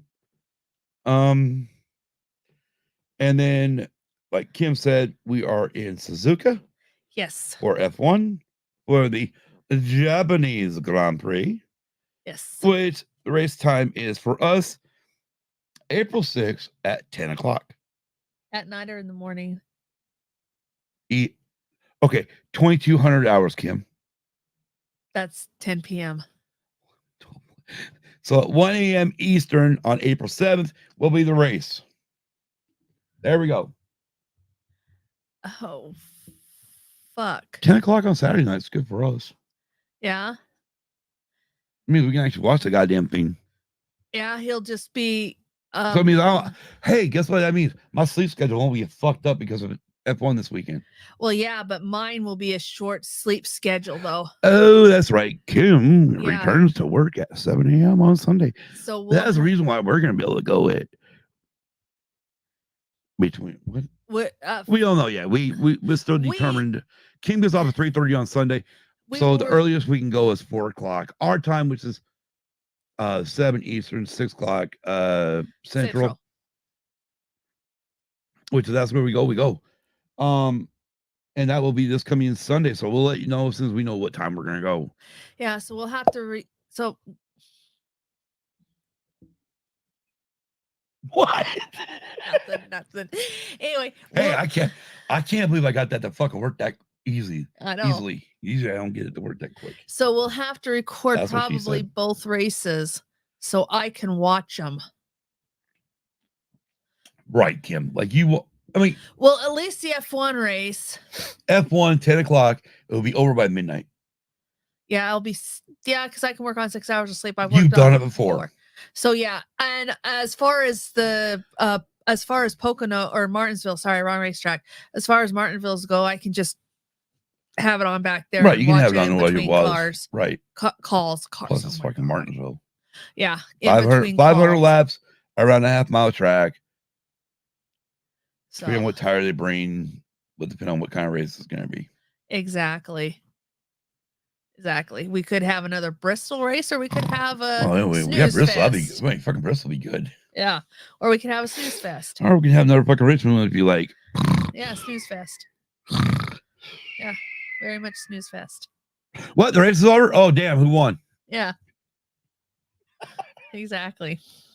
All right. Anyways, guys, I want to thank everybody for joining in the chat. Again, Winter Girl, Dragon Buddy, Gibaldo, Nicole. Welcome. Thank you. We appreciate it. And as always, we got to let Kim do her thing. So let's go, Kim.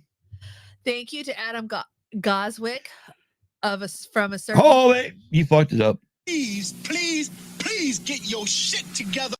All right, go. Thank you, Adam Goswick of From a Certain Point of View podcast for creating our new remix logo. I really need to take out the word new. Yeah. Again, Ko-Fi, you go up that little, if you're watching this on TV or something, or your computer, you can scan the QR code at the top right where I'm pointing. You can support us there. Again, I promise Patreon is coming back. I just don't know when yet, but it will come back. Check out the ATSW family. Oh my gosh. It's going to be a long read, guys. Kim, do you spit or swallow? The Sidebar Cantina live every Monday on YouTube at 5:30 p.m. Eastern. Which they had a great show yesterday. They had Brady Big Lovin' on there to talk about Master and Apprentice. I almost said Master and or whatever the fuck. Anyways, a great show. It's funnier than hell. And of course, oh God. ATSW, the Escape Pod, live every Pantless Wednesday live. Believe me, they got their dicks out hating people. Their dicks are hating. 7:05 p.m. Eastern. Check it. Layman's Terms on YouTube. Yeah, I don't think Keith's done anything new so far. But Don and Kelly or Don and Lunar Girl are back this week with Stranger Things Has Happened. I've watched one episode so far of season 3. I'm still way the fuck behind. I promise I gotta get caught up. Unfortunately, my problem is to get caught up, I need to also watch an episode, then watch Don and Kelly, then watch an episode, watch Don. It's all like, yeah. I want to catch up the proper way with them. Yes, and their podcast is called Strangers Has Happened. And again, they're watching Stranger Things for the very first time. And as Scott pointed out, it's with Don Delasnooch and Luna Girl every other Saturday at 7 p.m. Eastern. Right. And they're on season 4. I'm on season 3. Yes. Grave Reviews with Alan and DB. Oh my God. Tuesdays, so they had a great Thursdays at 7:30 p.m. Eastern. Last week, I really thought I was afraid. I know Alan, he kept like, when I was made mentions like, dude, I love freaking this, American Werewolf in London. They did American Werewolf in London.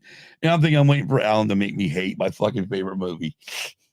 I mean, I love Alan to death and the thing is, I do take a lot what he says. And again, that's the reason why I'm going to look for The Howling. Yeah. I want to find it so I can watch it because, again, he recommended it. It's like when DB recommends it. Anyways, this week, I think they're doing a show called, the Ginger Snaps one. Yes, Ginger Snaps. Yes. I mean, I don't know. As long as we got a red bush, we're good. Kim's like, what the fuck, dude? Anyways, real quick, check out Grave Reviews with Alan DB Thursday at 7:30 p.m. Eastern, right? 7:30? Yeah, 7:30. Am I right about that time? Or am I fucked up? I don't know. Sweet Studios and Explicit Noise on YouTube. Hold it. Real quick. Because I'm waiting for Kelly to put this or Lou Girl to put this in the chat because I know there's something special coming up this week with Sweet Studios.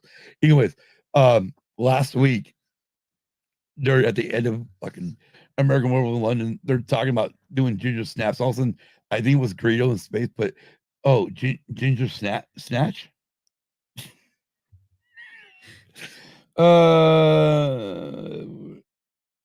It's definitely different. Okay. All right. I do need to still watch it, LG, so I will definitely watch it. Anyways, I know this week Explosive Noise has something coming up. And Lunar Girl's gonna do a thing. I think it's on Thursday. Don't call me, Miss fucking follow Sidebar Cantina. Look for Lunar Girl on Twix and all the different socials. She'll let you know. Anyways, she's got a Sweet Studios 5:30 p.m. Eastern with song release at 7 p.m. Eastern on Friday. Thank you, LG. Yes. Anyway, she's gonna interview obviously Sweden and I'm not who also gonna be there from Explosive Noise, but they got a new one coming out, and it's a remake, I believe, or a cover of a Nirvana song. Yeah, fucking Nirvana. Yeah. An Orange and Fit show on Spotify and Apple. I have no idea what Podcasts, the fuck they're doing. iTunes. Don't know what they're doing anymore. And then of course the Red 5 Network. Go to redfibio.link/red5. I fucked that up again. Go to bio.link bio.link/red5 to find more exciting podcasts. Please get your shit together. You think I know how to do this shit by now. And as always, you can go find our links at Used Abused Pod. Yeah, so right there on the screen it says what the fucking do. It says all Used and Abused Pod links can be found in the show notes pinned to the top of our Twix page, and go to bio.link/usedabusedpod. Sure. Real quick, LG says it's gonna be Swede, Justin, and Dale. Nice. That she'll be interviewing, which is pretty cool. And then shortly after that will be the premiere of the music video. Yes. Whoa! I miss those days of world. I was telling Kim the other night we were talking about world premiere, and I'm like, God, I remember when like fucking MTV showed the Madonna world premiere of Erotica at midnight. What? Swede, Carlos Spicy Wiener. Okay. Oh God. All right, we'll do it. Swede, Carlos Spicy Wiener, and Dale. Down. Exactly. And then LG's like, oh, obviously it's an inside joke that we don't know about, but hey, we will say it live on air. Anyways, I do miss. That's the one thing I do miss about MTV is when they did the world premiere videos. Yeah. Again, the one I remember the most was watching Erotica for the first time. I'm like, this is bad? Really? MTV? Yeah. You consider this bad? Yeah. Guess I was too used to porn by then. Oh God. Anyways, Kim, it's been fun. It's been a blast. It has. But now you can just literally kiss my ass. You know what's funny? Well, good old days of MTV. Yep. Yes, I think it was funny. Anyways, we will be back this coming Sunday. Time to be determined with me, Kim, and Nicole. And get your questions ready, people. It's gonna be Because a we are Q&A. Wow, Kim just blew the load right in there. So Kim's like, oh yeah, pop. Kim don't know how to build it. No. She's all about blowing. How quick can she blow that load? Anyway, get your Speaking of blowing load, it's time for me to go. get your questions ready. If you have any questions, you can post them on Discord and Yeah. we'll get them. You can also post them on our Twix page and we'll get them that way as well. Or you can just DM Or DM Kim at Polar Bear, whatever the fuck it is. Polar Bear 2013K. At Peace, Love, Fandoms on Twix. You can also send questions there. And yeah, send your QA questions in or join us live and you can ask your QA questions at that moment. We're going to have a lot of fun. We're just going to BS, just kind of get back into the swing of things. And then we'll go from, right? Don't build it. You got to release it. I heard 6 p.m. Central Time is good. So before here. So there we go. So 7 o'clock Eastern, people. So 7 o'clock Eastern. 4 p.m. 7 o'clock Eastern time on Sunday, guys. Tune in at 7 o'clock Eastern. There you go. 6 p.m. Central, 4 p.m. Wait, is this 7 Eastern? Yeah. Yeah, 4 o'clock here. Yeah. Yeah. 6 Central, 4 o'clock. Yeah, right. Yeah. Jesus Christ. Can we all just agree to one? Can we ever disagree right now? Can we just put the United States all in one fucking time zone? I'm seriously. I don't know how you would do that though. What? Just pick East Coast time and call it good. I don't know how you would do that. Think about it, Kim. Think about it. Think about it right now. If that was the case, it would be 6:49 a.m.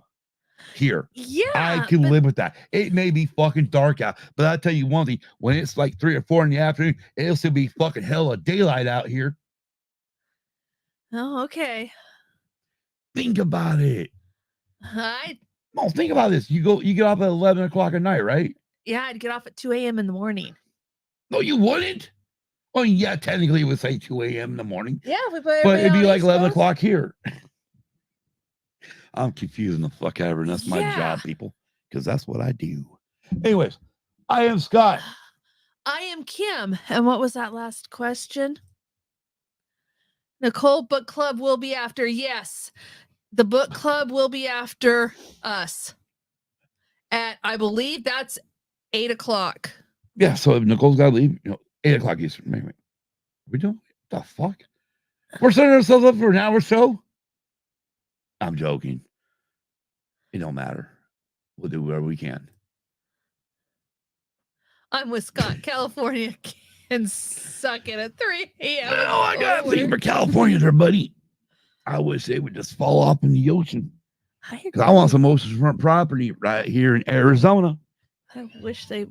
Yeah, I don't have anything good to say. I'm joking to whoever's listening. Good God. Yeah. I'm not serious. Anyways, No. Yeah, we'll figure things out for Sunday. Anyways, yeah. As we said earlier, I am Scott. I am Kim. Nicole's in the chat. Our third host. Yes, our third. Pick the fine time to leave me loose, Will. Come on, Scott, spit it out. Please get your shit together. We are using views, and we will be back on Sunday with a normal-ish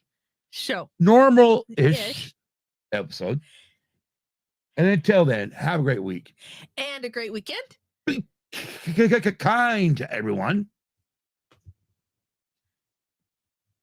Peace. And I know this says good night, everybody, but good morning, everybody. Have a great day. Talk to you later.